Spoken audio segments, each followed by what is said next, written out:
और दोस्तों ये है ज्ञानधारा चैनल जो आज की शिक्षा जगत की जो प्रमुख खबरें हैं उन पर नजर डालते हैं। तो पहली खबर आ रही है लोक सेवा आयोग की तरफ से। तो पीसीएस 2019 की मेंस की जो परीक्षा है वो 22 सितंबर से है।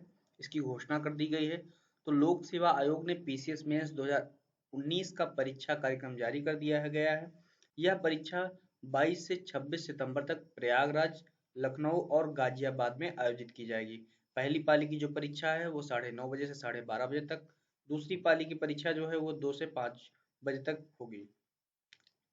अब बात करते हैं दूसरी खबर की। तो शिक्षकों के ज्ञान के स्तर को बढ़ाने की कवायद शुरू कर दी गई है यूपी गवर्नमेंट के द्वारा। तो विभिन्न तरह के शैक्षणिक गतिविधियों का आयोजन किया जाएगा।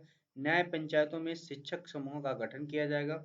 तो पूरी खबर देख लेते हैं कि प्रदेश के 12 जिलों में शिक्षकों की योग्यता स्तर को बढ़ाने के लिए विभिन्न तरह के शैक्षणिक गतिविधियों का आयोजन किया जाएगा।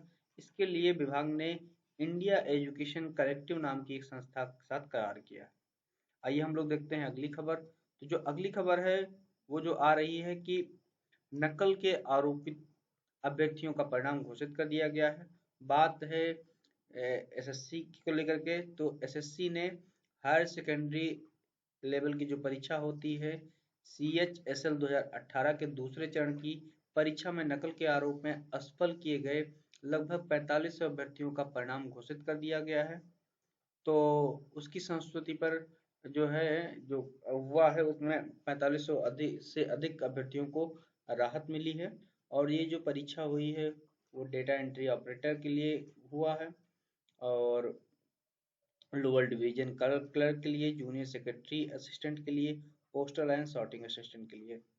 तो आइए हम लोग देखते हैं अगली खबर। तो अगली खबर जो आ रही है वो आप सभी को मालूम है कि जो जेईई और नीट की परीक्षा हो रही है उसको लेकर के काफी विरोध चल रहा है। किंतु राजनीतिक गतिविधि दलों के विरोध के बावजूद 14 लाख अभ्यर्थियों ने जेईई नीट के जो है प्रवेश पत्र डाउनलोड कर लिए हैं। ये सूचना जो है नेशनल टेस्टिंग एजेंसी ने दी है। तो एनटीए के चेयरमैन विनीत जोशी ने कहा है कि जो इतने ज़्यादा मात्रा में जो डाउनलोड किए गए एडमिट कार्ड्स हैं उससे ये शो करता है कि बच्चे बेसब्री से परीक्षा का इंतजार कर रहे हैं। आइए हम लोग देखते हैं अगली खबर। तो अगली खबर आ रही इलाहाबाद विश्वविद्यालय से। तो अंतिम वर्ष की परीक्षा पर ऊहापोह है। इलाहाबाद विश्वविद्यालय में अगस्त के आखिरी सप्ताह में भी नहीं जारी हुआ है परीक्षा कार्यक्रम। जो पब्लिक रिलेशन ऑफिसर उन्होंने कहा कि सुप्रीम कोर्ट के आदेश के बाद ही निर्णय होगा। तो इलाहाबाद विश्वविद्यालय एवं कॉलेजों में स्नातक अंतिम वर्ष व पीजी के अंतिम सेमेस्टर की परीक्षाओं को लेकर के असमंजस बना हुआ है। इलाहाबाद विश्वविद्यालय प्रशासन की ओर से इन परीक्षाओं के लिए अगस्त के अंतिम सप्ताह में कोई ठोस निर्णय नहीं लिया जा सका है। परीक्षा के लिए इलाहाबाद विश्वविद्यालय प्रशासन की ओर से कार्यक्रम भी नहीं जारी किया गया है। इसके चलते अब छात्रों और अभिभावकों में संशय की स्थिति बनी हुई है। अगली खबर देख लेते हैं। तो अगली खबर आ रही है कि फर्जी डिग्री के आरोप में बर्खास्तगी नहीं होगी। ये बात है डॉक्टर भीमराव अंबेडकर विश्वविद्यालय आगरा को लेकर के। तो इलाहाबाद हाई कोर्ट ने डॉक्टर भीमराव अंबेडकर विश्वविद्यालय आगरा की 2004-5 की बीएड की फर्जी डिग्री के आरोप में बर्खास्तगी पर रोक लगा दी है। साथ ही याचिका लंबित रहने के दौरान याचिका को बहाल कर नियमित वेतन भुगतान करने की निर्देश दिए हैं।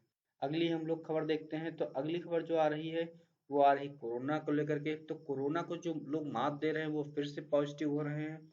इसके लिए क्या हो रहा है कि कोरोना को लेकर के रोज नए खुलासे आ रहे हैं।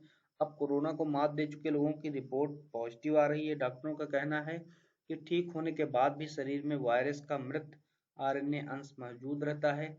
एंटीजन रिपोर्ट पॉजिटिव आ रही है। तो अगली खबर देखते हैं। तो आपको बताते चलें कि पंचायत चुनावों के टलने पर जो गांवों की राजनीति है वो गर्मा गई है। जानकारों के मुताबिक महंगे होंगे अगले चुनाव, जनता को पक्ष में करने के लिए लगेंगे ज्यादा संसाधन।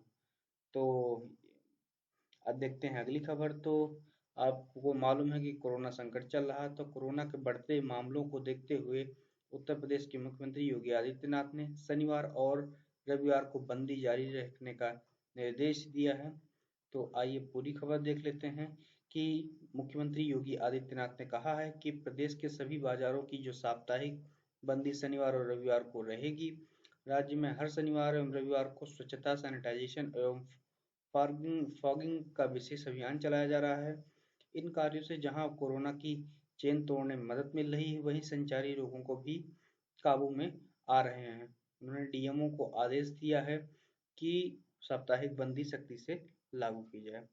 अगर आपको ये सभी जानकारियाँ अच्छी लगी तो कृपया चैनल को सब्सक्राइब करें और इसी तरह की रेगुलर जानकारियों के लिए हमारे चैनल का बेल आइकन दबाएं, जिससे कि आपको लगातार जानकारियाँ मिलती रहें। धन्यवाद।